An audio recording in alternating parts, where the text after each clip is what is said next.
Hello friends, welcome to my academy. जैसा कि आप लोगों ने थंबनेल में देखा कि आज का आपका टॉपिक जो कि चयन परीक्षा वर्ग 3 जैव अणु के बारे में है। इसमें पूरे चैप्टर वाइज हम आपकी तैयारी करा रहे हैं। हर सब्जेक्ट की आप लोगों के पास में एकदम फ्री में वीडियो प्रोवाइड की जा रही है। तो अगर आप चैनल पर नए हैं तो सब्सक्राइब जरूर कर लीजिएगा चैनल को, ताकि ऐसी ही तैयारी आपकी संपूर्ण रूप से होती रहे। तो आप प्लेलिस्ट भी देख सकते हैं कि प्लेलिस्ट पूरी दी गई है आपके चैप्टर वाइज, बिल्कुल यूनिट के अकॉर्डिंग। तो चलिए जैव अणु, सबसे पहले जैव अणु देखिएगा। सब जो जीवित जीव होते हैं, कोई भी जीव हम एग्जाम्पल में ले सकते हैं, तो उनमें जो पाए जाने वाले जो कार्बनिक अणु होते हैं, कार्बनिक अणु हम किसे कहेंगे? जैसे कार्बन युक्त, जो कार्बन युक्त होते हैं उनकी जो संरचना होते हैं, कार्य होते हैं, वहाँ जो अस्तित्व है उसके लिए बहुत महत्वपूर्ण होते हैं, है ना। तो इसमें जो उनकी संरचना किस चीज की देखिएगा, इससे सिर्फ ये याद रख लीजिएगा, यही क्वेश्चंस इसके इम्पॉर्टेंट है, इसी से क्वेश्चंस आएंगे, सिर्फ इतना टॉपिक। ये बहुत ज़्यादा इम्पॉर्टेंट पॉइंट है, इससे ही सारे क्वेश्चंस आपके एग्जाम में आना है। कम से कम यहाँ से आपके 20 क्वेश्चन से ऊपर बनेंगे, इतना ही पॉइंट्स है। अगर आपने इसे समझ लिया, इसे ध्यान में रख लिया, तो आप सारे क्वेश्चंस को सही करेंगे इस यूनिट के। तो देखिए कार्बोहाइड्रेट, आपको सिर्फ ये याद रखना है कि कार्बोहाइड्रेट में क्या आएगा? शर्करा आएगी और स्टार्च आएगा, ठीक है। वहीं जो ऊर्जा और संरचनात्मक सहायता प्रदान करे, कार्बोहाइड्रेट उसे कहेंगे। प्रोटीन किसे कहेंगे? जिसमें एंजाइम, हार्मोन, एंटीबॉडी हो, है ना। तो एंजाइम जो कि संरचनात्मक घटक होते हैं, एंटीबॉडी के रूप में कार्य करने सहित कार्यों में एक श्रृंखला का प्रदर्शन करते हैं। कौन? प्रोटीन। वहीं अगर न्यूक्लिक अम्ल की बात करें तो न्यूक्लिक अम्ल में याद रखिएगा डीएनए और आरएनए। तो डीऑक्सीराइबोज न्यूक्लिक एसिड और राइबोज न्यूक्लिक एसिड, ये होता है न्यूक्लिक अम्ल में, जो कि आनुवांशिक जानकारी से जाना जाता है जिसे, है ना। जिसमें लिपिड में क्या हो जाएगा? वसा, तेल, ये चीजें इसमें शामिल होती हैं, जो ऊर्जा भंडारण में कोशिका झिल्ली घटकों के रूप में कार्य करते हैं।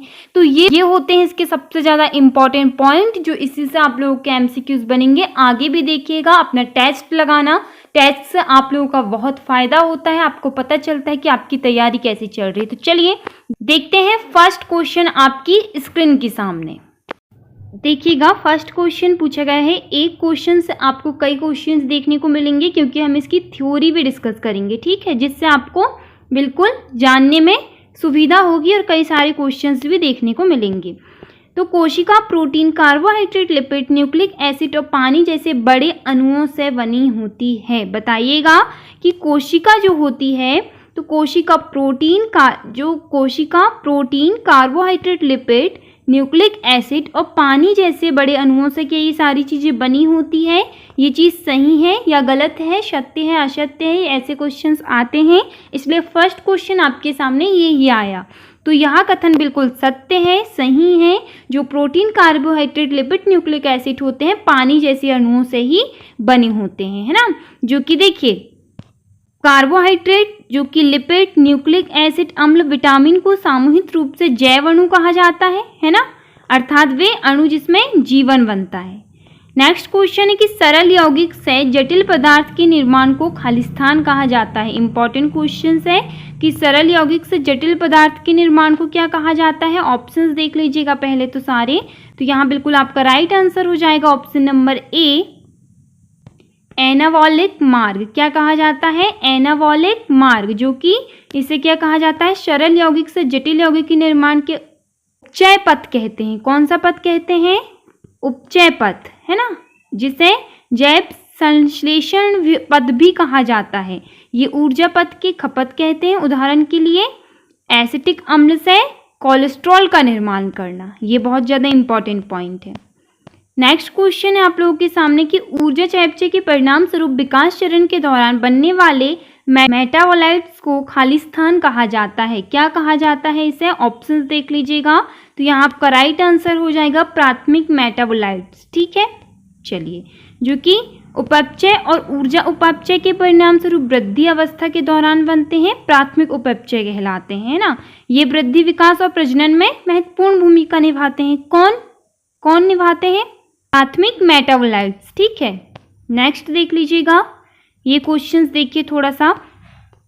आपके सामने पूछा गया कि कार्बोहाइड्रेट के बारे में निम्नलिखित में से कौन सा कथन गलत है। हमें कार्बोहाइड्रेट के बारे में कथन गलत बताना है। कार्बोहाइड्रेट के बारे में जानते होंगे तो कथन भी इसका गलत बिल्कुल बता दोगे।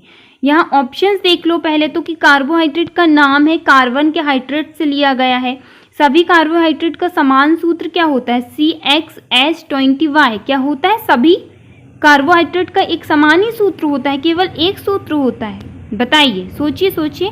कार्बोहाइड्रेट को प्रकाशित रूप से सक्रिय पॉलीहाइड्रोक्सी एल्डिहाइड या कीटोन या ऐसे यौगिक के रूप में परिभाषित किया जाता है जो हाइड्रोलिसिस पर ऐसी इकाइयां उत्पन्न करते हैं। बताइए। या ग्लिसरॉल्डिहाइड सबसे छोटा कार्बोहाइड्रेट है। बताइए कौन सा कथन इसमें से गलत है? तो ऑप्शन नंबर बी कि जो सभी कार्बोहाइड्रेट होते हैं उसका जो समान सूत्र एक ही नहीं हो सकता, C6H20Y नहीं होता है ना? तो ये कथन गलत है। नेक्स्ट क्वेश्चन है कि कार्बोहाइड्रेट को हाइड्रोलिसिस पर उनके व्यवहार के आधार पर मोनोसैकेराइड, ओलिगोसैकेराइड और पॉलीसैकेराइड के रूप में वर्गीकृत किया गया है। सत्य है या असत्य है? तो यहाँ सत्य है। बिल्कुल बिल्कुल आपका राइट है। ये कैसे? कि जो कार्बोहाइड्रेट होते हैं वो याद रखिएगा कि जो मोनोसैकेराइड की अगर हम बात करें तो मोनोसैकेराइड मतलब क्या होगा? एक मोनोसैकेराइड इकाई। अगर ओलिगोसैकेराइड की अगर बात करें तो 2 से 10 मोनोसैकेराइड इकाइयाँ कही जाएगी। वही पॉलीसैकेराइड मतलब 10 से अधिक मोनोसैकेराइड। तो ये 10, 2 से 10 और 1, ये चीज़ आपको याद रखना है। तो रूप में इसे वर्गीकृत किया जाता है। ठीक है, वीडियो पर अंत तक बनी रहिएगा। सारे क्वेश्चंस इंपॉर्टेंट है, बीच में वीडियो को स्किप मत करिएगा। अगर पॉलीसैकेराइड खालिस्तान द्वारा बनते हैं, किस चीज़ के द्वारा बनते हैं पॉलीसैकेराइड? तो ऑप्शन नंबर ए ग्लाइकोसिटिक लिंगेज के द्वारा, है ना? जो कि पॉलीसैकेराइड मोनोसैकेराइड के ग्लाइकोसिडिक बंधकों द्वारा बनते हैं, जो प्रोटीन एमिनो अम्ल के पेप्टाइड बंध द्वारा बनते हैं। न्यूक्लिक अम्ल जो कि न्यूक्लियोटाइडों के बीच फास्फोडाइएस्टर बंधन द्वारा बनते हैं। एक अब ये सामने क्वेश्चन है कि सुक्रोज को खालिस्तान भी कहा जाता है। क्या कहा जाता है इसे? तो मैम इसे कहा जाता है इन्वर्ट शुगर। इन्वर्ट शुगर कहा जाता है। अब देखिएगा, आरएनए में खालिस्तान का नाइट्रोजन बेस नहीं होता। किस चीज का आरएनए में नाइट्रोजन बेस नहीं होता है? तो ये आपका बिल्कुल राइट आंसर हो जाएगा ऑप्शन नंबर ए। ये याद रखिएगा, थाइमिन का। किसका? थाइमिन का। जो कि अगर बात की जाए आरएनए में पायरिमिडीन यूरेसिस होता है। क्या होता है? यूरेसिस होता है। जबकि डीएनए में थाइमिन होता है। आरएनए में एडेनिन यूरेसिस के साथ क्या होता है? हाइड्रोजन के बंध बनते हैं। जबकि कितने? 2 बंध बनते हैं। जबकि डीएनए में एडेनिन थाइमिन के साथ 2 हाइड्रोजन बंध बनते हैं। ठीक है। नेक्स्ट क्वेश्चन है कि बायोरेट परीक्षण खालिस्तान की उत्पत्ति की जांच में प्रयुक्त होता है। बताइएगा। तो यह प्रोटीन, ऑप्शन नंबर सी आपका राइट आंसर है। ओके। नेक्स्ट क्वेश्चन है कि अमीनो अम्ल खालिस्तान के निर्माण खंड है। बिल्कुल स्पीडली हमें सारे क्वेश्चंस को अटेंड करना है। अगर आप थ्योरी को थोड़ा अच्छे से समझ लेते हैं तो एमसीक्यूज पर ज़्यादा डिस्कस करने की ज़रूरत नहीं पड़ती है, क्योंकि हमें एमसीक्यूज सुपर फास्ट की स्पीड से बहुत सारे क्वेश्चंस को कवर करना होता है ना। तो देखिए इसका करेक्ट आंसर भी हो जाएगा प्रोटीन, ऑप्शन नंबर डी आपका बिल्कुल राइट आंसर है। अब ये क्वेश्चंस तो बिल्कुल कॉमन है और आपने अगर थ्योरी जानी हो तो ये क्वेश्चंस तो आंख बंद करके सही करो, क्योंकि जैव अणु क्या होते हैं, किसे कहते हैं जैव अणु? बताइएगा। वे अणु जो जीवित अणु में पाए जाते हैं, वे अणु जो निर्जीव वस्तु में पाए जाते हैं, वे अणु जो केवल प्रयोगशाला में बनाए जाते हैं, वे अणु जो आकाश में पाए जाते हैं। मैम इसका correct answer option number D लगा दो। वे अणु जो आकाश में पाए जाते हैं या वे अणु जो निर्जीव वस्तु में पाए जाते हैं, वे अणु जो केवल प्रयोगशाला में बनाए जाते हैं। बताओ जैव अणु किसे कहते हैं? किसे कहते हैं जैव अणु? पहले ही बताई थी सबसे पहले डेफिनेशंस में। तो वे जीव जो जीवित जीवों में कार्बन युक्त बताए थे। कार्बन युक्त जो होते हैं जीवित जीवों में जो पाए जाते हैं उसे ही जैव अणु कहा जाता है। ठीक है। नेक्स्ट क्वेश्चन है कि निम्नलिखित में से कौन सा एक कार्बोहाइड्रेट नहीं है? कार्बोहाइड्रेट नहीं है तो कार्बोहाइड्रेट नहीं है अमीनो एसिड। बाकी जितने भी आपको यहाँ पर दिख रहे हैं सुक्रोज, फ्रक्टोज, ग्लूकोज, ये सारी चीजें कार्बोहाइड्रेट में आते हैं, ये भी याद रखना। नेक्स्ट क्वेश्चन, प्रोटीन किससे बने होते हैं, किससे बने होते हैं प्रोटीन? ऑप्शन है आपके सामने। तो मैम प्रोटीन तो अमीनो एसिड से बने होते हैं। ऑप्शन नंबर ए आपका बिल्कुल राइट आंसर है, बिल्कुल सही जवाब।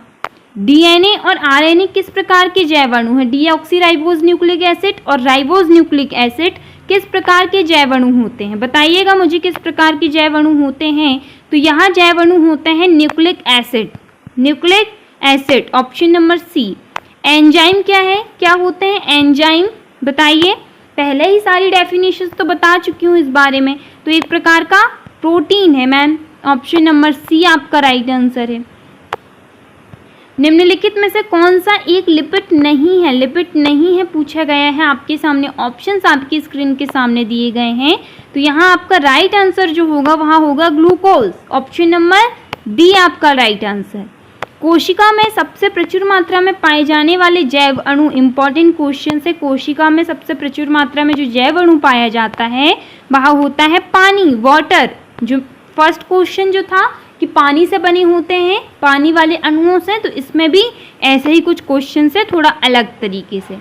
निम्नलिखित में से कौन सा कथन सही है? सही बताना है। सभी जैव अणु कार्बनिक होते हैं, सभी जैव अणु अकार्बनिक होते हैं, कुछ जैव अणु कार्बनिक होते हैं, कुछ अकार्बनिक होते हैं, जैव अणु निर्जीव वस्तु में पाए जाते हैं। क्या होता है बता दो, कथन सही बताना है। तो मैं बता देती हूँ कि सभी जैव अणु निर्जीव वस्तु में पाए जाते हैं। राइट बता रही हूँ क्या? बताओ। ऑप्शन नंबर जी नहीं मैम, आप गलत बता रहे हो। ऑप्शन नंबर ए सही आंसर है कि सभी जैव अणु कार्बनिक होते हैं, याद रखिएगा।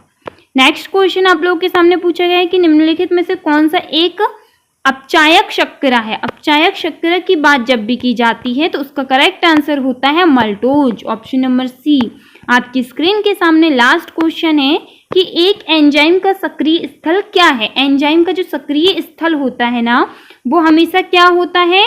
तो वहाँ स्थान जहाँ सबस्ट्रेट बंधता है, क्या है? वहाँ स्थान जहाँ सबस्ट्रेट बंधता होती है। आपका right answer option number A. तो ये रहे आपके सामने इंपॉर्टेंट क्वेश्चंस जो हमने डिस्कस किया। अगर आपको वीडियो पसंद आया हो तो चैनल से जुड़ सकते हो, चैनल को सब्सक्राइब कर सकते हो, ताकि ऐसी तैयारियां आप लोगों की हम करा सकें। मिलते हैं अगली क्लास में। Thank you.